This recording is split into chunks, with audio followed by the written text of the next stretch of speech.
नमस्कार, जय हिंद, भारत माता की जय। कैसे हैं आप सभी सनातनी दोस्तों। आज के वीडियो में मैं आपको दिखाने जा रहा हूं कि किस तरीके से एक एआईएमआईएम का नेता है, प्रवक्ता है, जो यार किसी भी डिबेट में जाते हैं ये महाशय तो सबसे यही पूछते हैं कि आपको फला चीज़ याद है, फला चीज़ आपको याद है, हनुमान चालीसा याद है, आपको ये चीज़ याद है, ये आपको याद है। यार ये इंसान डिबेट करने जाता है कि मतलब क्या करने जाता है भाई। आइए अब इस डिबेट को देखिए इनके महाशय का, फिर आपको किस तरीके से इनको लताड़ा गया है उस डिबेट को देखिए। तो चलिए स्टार्ट करते हैं। आइए। To answer your question, just to factually correct you, आती है, करती हूँ, रोज पाठ करती हूँ, लेकिन उसके लिए मुझे आपका सर्टिफिकेट नहीं चाहिए। पलटकर मैं आपसे ये सवाल जरूर पूछ सकती हूँ, मुझे सुनाने की आपके सर्टिफिकेट की जरूरत नहीं है। ये हनुमान चालीसा के पाठ के लिए शो का आयोजन नहीं किया गया है, उसके लिए जाइए सड़कों पर और अपने ओपोनेंट से लड़िए। आपसे कहूं कुरान सुनाइए मुझे पूरी, कहूं आपसे अभी बहुत लेक्चर दे रहे थे हनुमान चालीसा पर, आप ही सुना दीजिए पूरा।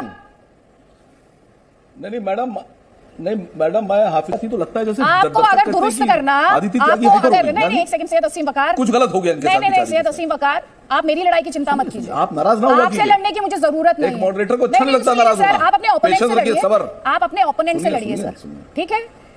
मुझे अपने पैनलिस्ट को कंट्रोल करना भी आता है। सैयद वसीम वकार, पहला दिन नहीं है आपका मेरे शो पर, ये पहला दिन नहीं है आपका मेरे शो पर, और मैं आपको याद दिला देती हूँ, आपको वापस मुद्दे पर लाना, आपको पटरी पर लाना। ये दोस्तों आपने देख लिया ना किस तरीके से ये धोए गए हैं यार।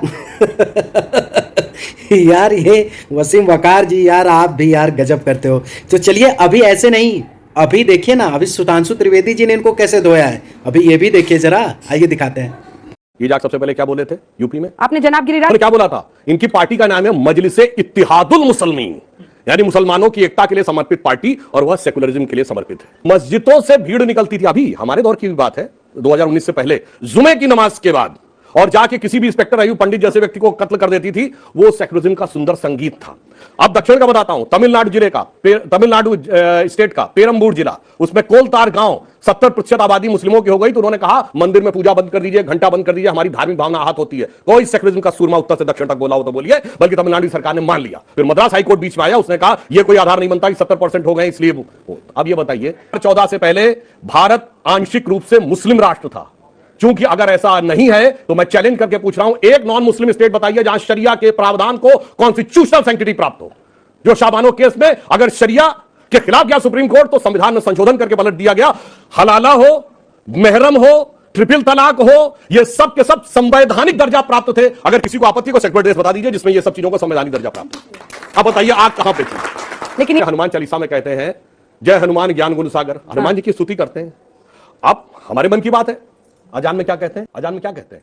अशहदु इलाहुल्लाह, अल्लाह के अलावा कोई इबादत के लायक नहीं है। अशहदु मुहम्मद रसूलुल्लाह का अर्थ यह हुआ कि रसूल के अलावा, मोहम्मद साहब के अलावा कोई पैगंबर नहीं है। तो जैनों के 24 तीर्थंकरों का अपमान, सिखों के 10 गुरुओं का अपमान, हिंदुओं के 10 अवतारों का अपमान। आप है कि मेरे पिताजी सबसे लायक है, मैं अपने घर में कहूंगा। अब आप ये कहेंगे मैं दुनिया भर को सुनाऊंगा, मतलब बाकी के नालायक है, तो इस बात से प्रॉब्लम। इंसान ने पैदा किया है, धर्म शाश्वत सनातन है।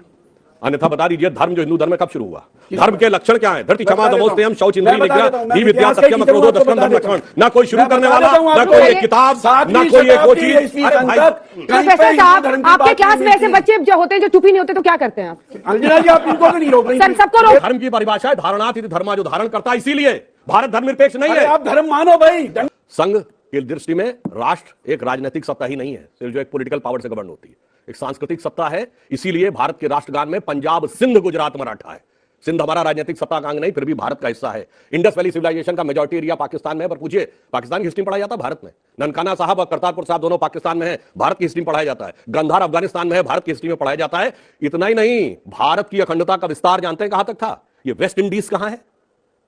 अमेरिका के पास। वहां के मूल निवासियों कहा जाता है इंडियन, रेड इंडियन। इंडिया वहां तक था। और इंडोनेशिया का अर्थ जानते क्या है? ग्रीक में निजिया का अर्थ होता है द्वीप। इंडोनेशिया मतलब भारतीय द्वीप। ये तो था हमारा ज्योग्राफी में विस्तार। और टाइम में क्या था? अभी हमने हिंदू नववर्ष मनाया था ना, तो किसी का तो 2100 कुछ पूरा हुआ 2022। हमारा ब्रह्म संवत 1,97,40,29,124 1.97 बिलियन ईयर्स का स्पेस में अखंडता है। तो टाइम और स्पेस में जो विराटता है, इसे समझिए। अब ये चेतना जग रही है तो हमें बहुत कुछ लड़ने की जरूरत उतनी नहीं पड़ेगी जितनी चेतना स्वतः साकार होते हुए आ जाएगी। और सींचे 100 घड़ा, ऋतु आए फल होए। और ऋतु आ गई है, चिंता मत करिए, शीघ्र ही फल भी दिखेगा। क्या ऋतु है ये?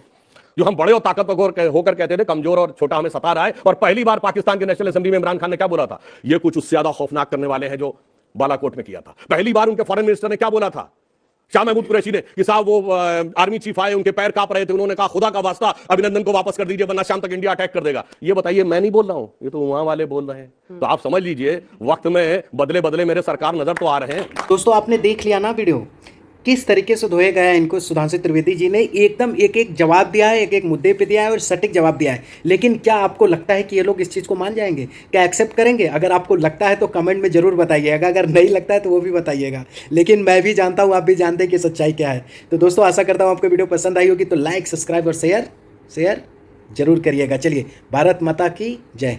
बाय।